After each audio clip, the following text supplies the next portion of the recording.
Hey there everyone, welcome to my channel. In this video, I will give a very quick tutorial on index and match functions and how to use these functions to find specific information from a table of data. For example, if you wanted to find the scores of a student for all the subjects, you can select here in the drop down list the student's name and the score of that respective student will be populated here. How do we do that using index and match functions? I'll show you now. The table here represents the scores obtained by students in a recent test in a class.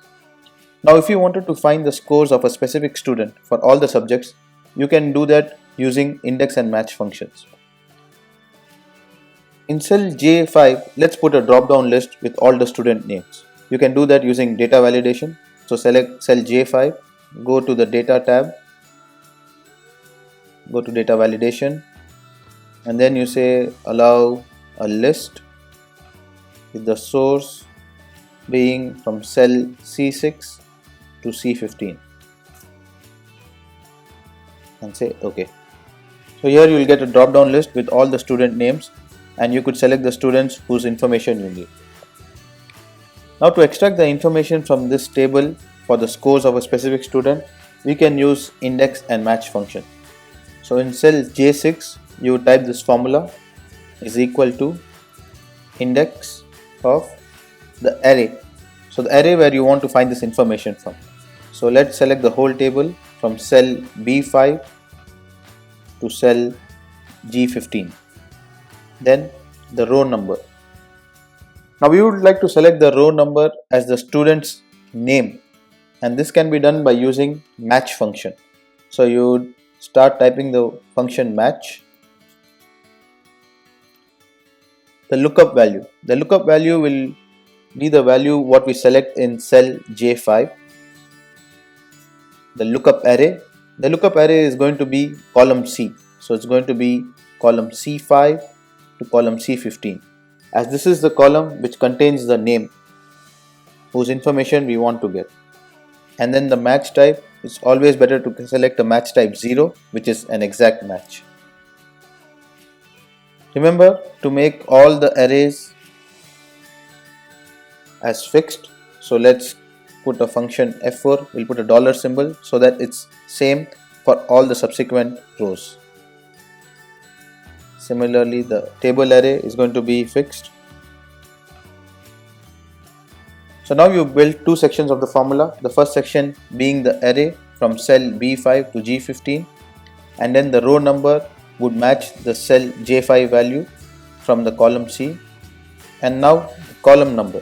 The column number we need to match the subject's name to the respective information from cell D to cell G.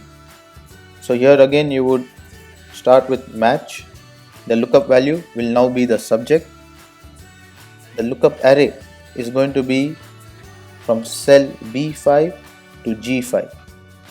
Here you don't need to select the whole array as it's only the column where we want to match the subject name. And again the match type needs to be 0. Don't forget to put the dollar symbol to freeze the columns.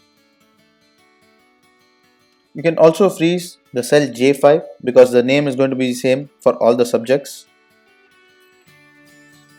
And now you close the parenthesis. So if you choose Calista, I'll just highlight this information here. So now we got the right mark for the subject math.